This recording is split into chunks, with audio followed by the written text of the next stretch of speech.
Anybody else have this clicking sound on the Z-axis on the flash forge?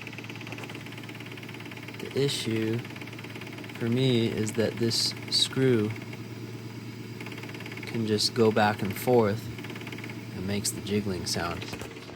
So I made this macro for testing, and I'm gonna try to wrap that screw in something to mitigate the noise.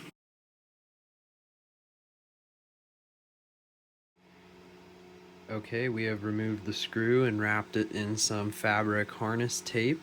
When you put the screw back in, be very careful with the torque because these get stripped very easily. Mine were stripped from the factory.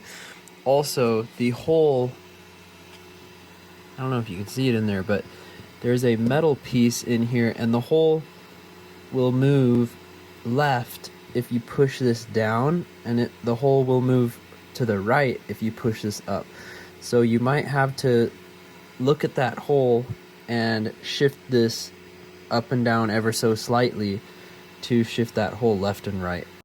Another possible source of noise on these printers is the amount of play between the nut that rides on the Z-axis lead screw and the clamping block, which is made out of plastic. So one of the things I did try earlier is dimpling the clamping block to remove some of the play, and I did that with a soldering iron, and I actually dimpled it a little bit too much. You do want those nuts to be floating within the clamping block, otherwise it can lead to print artifacts, and I think at the end of the day most of the problem was from those screws moving left and right, but this could be another possible thing you try out. Just be sure to not go too crazy with the soldering iron. I think here I did dimple them too much, and I'm going to sand the dimpled parts back down probably. Hope this helps someone out.